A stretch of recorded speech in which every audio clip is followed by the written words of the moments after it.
नमस्कार मित्रांनो, आपल्या चॅनलवर तुमचं स्वागत आहे. आपण मागच्या वेळेस म्हणजे इकॉनॉमिकचा आपण राष्ट्रीय उत्पन्न हा टॉपिक पाहिला होता. तो अगदी तुम्हाला सोप्या भाषेत समजला असं मला आशा आहे.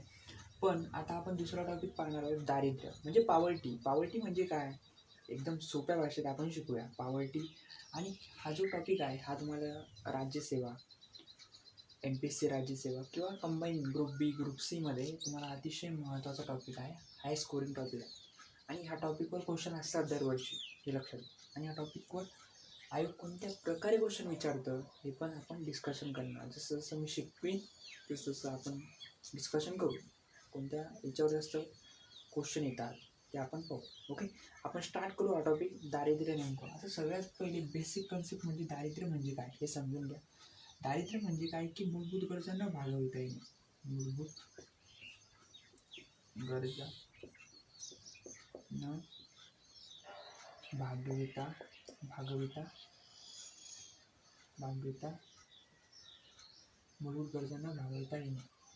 ओके, मूलभूत गरजा न भागविता येणे म्हणजे मूलभूत गरजा भागविता येत नाही. मग आता मूलभूत गरजा कोणत्या हे आपण समजून घेऊ. बरं, पहिलं काय अन्न, एक मूलभूत गरज आहे. नंतर काय वस्त्र, एक मूलभूत गरज आहे. नंतर कोणती निवारा, ही पण मूलभूत गरज आहे. घर पाहिजे का नाही बाबा, निवारा. नंतर कोणतं आहे शिक्षण पाहिजे. ओके, ही पण ह्या 4 मूलभूत गरजा आहेत. ह्या 4 पहिल्या तर 3च होते, आपण तेव्हा शिकवतो म्हणजे लहानपणी तेव्हा 3च होतं, अन्न वस्त्र निवारा. पण आता शिक्षण पण एक मूलभूत गरज झालेली आहे. आणि शिक्षण जसं जसं काळ बदलतो तर गरजा वाढत जातात. ओके, माणसाच्या गरजा संपत नाही, म्हणून गरजा तशा वाढत जातात. आता हे जे शिक्षण आहे ही पण एक मूलभूत गरज आहे.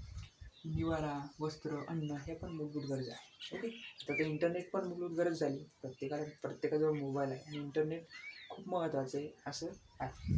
ती पण एक मूलभूत गरज झाली. ते झालं आपल्या मूलभूत गरज. म्हणजे काय दारिद्र्य म्हणजे काय सोपं आहे की बाबा मूलभूत गरजा न भागवता येणे म्हणजे दारिद्र्य. ओके, समजलं.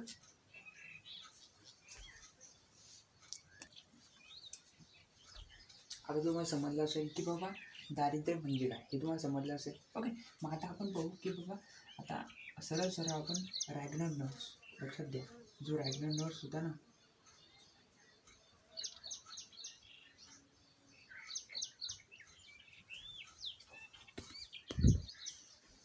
जो मित्रांनो रॅगनर नॉर्स होता, एक सायंटिस्ट होता, तो रॅगनर नॉर्स होता बरोबर.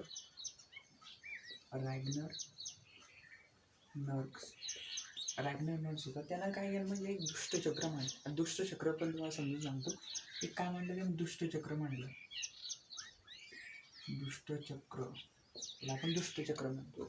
दुष्टचक्र मांडलं. दुष्टचक्र काय मांडलं त्यानं, दुष्टचक्र काय मांडलं की आता दारिद्र्य एक सोपं सांगतो. दुष्टचक्र त्यानं मांडलं. आपण दुष्टचक्र एकदा समजून सांगतो. दारिद्र्य नेमकं दुष्टचक्र त्याने मांडलं. मग नेमकं दुष्टचक्र काय म्हणलं मला सांगा की म्हणजे दुष्टचक्र कसं की बाबा आरोग्य, सगळ्यात पहिले आरोग्य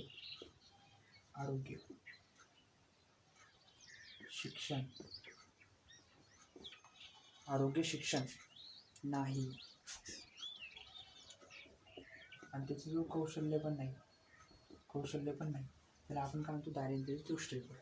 आरोग्य नाही आहे, शिक्षण नाही आणि कौशल्य पण नाही. परत काय नाही, रोजगार पण नाही. रोजगार नाही आहे एक दुसरं.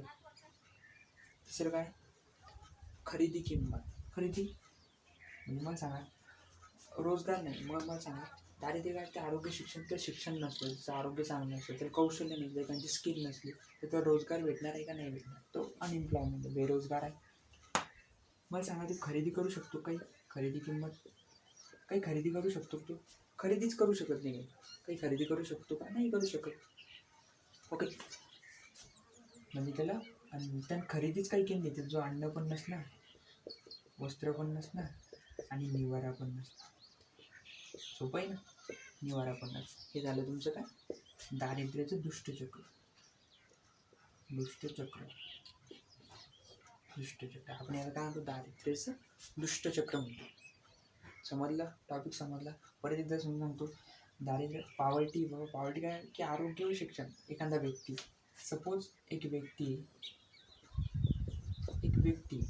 हा व्यक्ती त्याचं आरोग्य चांगलं नाही, त्याचं शिक्षण पण नाही, त्याचं कौशल्य पण नाही, रोजगार म्हणजे त्याचं स्किल पण नाही, तो रोजगार पण नाही, म्हणजे तो रोजगार पण नाही, त्याचं स्किल नाही आहे, शिक्षण नाही, तर मग तो रोजगार काय केला येतच नाही, काही तो रोजगार नाही म्हणजे बेरोजगार आहे. मग बेरोजगार आहे तो काही खरेदी करू शकतो का? जो पैसेच नाही ना. जर का तो आरोग्य शिक्षण म्हणजे आरोग्य चांगलं शिक्षण घेऊ शकला असतं, तर जो एखादे कौशल्य असतो तो पैसा कमवू शकला असता आणि रोजगार असता. ओके ना. मग रोजगार असता तर काहीतरी घेता आलं असतं, म्हणजे अन्न वस्त्र म्हणजे कपडे अन्न काहीतरी म्हणजे घरगीर काहीतरी त्याने घेतलं असतं. नंतर पण घेतला असतं तो रोजगार असतात, पण तो रोजगार नाही आहे म्हणजे बेरोजगार आहे. खरेदी किंमत नाही, त्यांचं अन्न वस्त्र निवारा नाही म्हणजे तो काहीच घेऊ शकत नाही. म्हणजे किती महत्त्वाचं आहे की बाबा तुमचं आरोग्य म्हणजे तुमचं शिक्षण काय नसलं तर तुम्ही बेरोजगार तुम्हाला येणार नाही काही, तुम्ही कमवू शकणार नाही. ओके.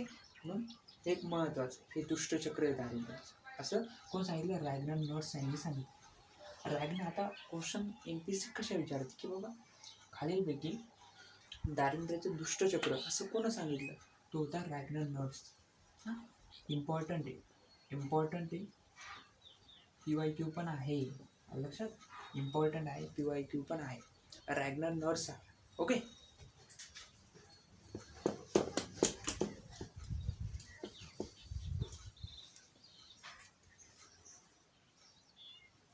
रॅग्नर नॉर्स. ओके. मग आता तुम्हाला रॅग्नर नॉर्स किंवा रॅग्नर नॉर्सने एक सांगितलं होतं, एखादा देश गरीबच असतो कारण तो गरीबच असतो असं लक्षात घ्या. म्हणजे काही स्टेटमेंट आयोग काय विचारतो, एखादं वाक्य विचारलं, 2 व्यक्तीचं वाक्य सांगतो.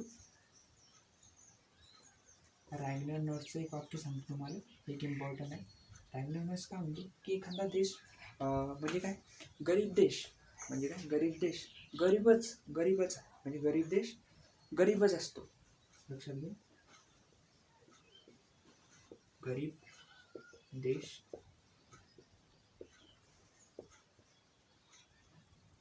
गरीब असतो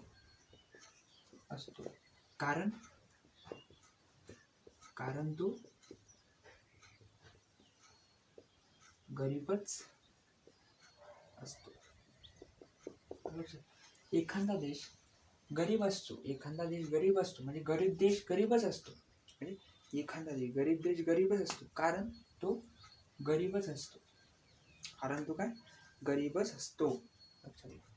गरीब देश गरीबच असतो कारण तो गरीबच असतो. असं का? कारण की तो पहिला गरीब असतो, तो गरीबच असतो, असं त्याचं एक वाक्य होतं. ते वाक्य महत्वाचं इम्पॉर्टंट आहे.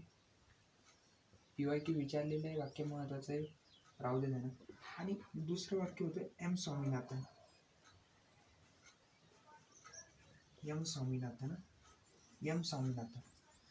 जे MS स्वामीनाथन ते MS स्वामीनाथन आहे.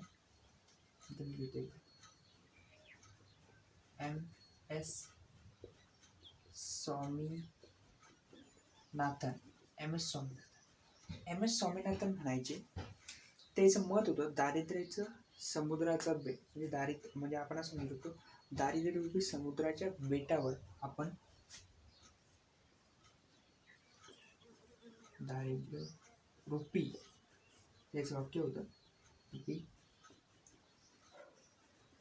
समुद्राच्या बेटावर दारिद्र्यरूपी समुद्राच्या बेटावर आपण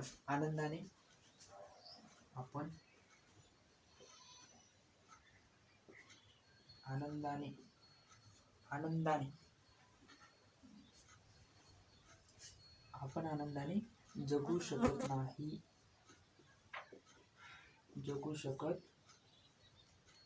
नाही. त्याचं वाक्य काय MS स्वामीनाथनचं? दारिद्र्यरूपी समुद्राच्या बेटावर आपण आनंदाने जगू शकत नाही. का असं वाक्य का म्हटलं त्याने? मग सांगा. आपण गरीब असू, आपल्याला कपडे नाही, वस्त्र नाही, निवारा नाही, घर नाही, तर आपण कसं आनंदाने जगू शकणार? पैसा हा खूप महत्त्वाचा आहे.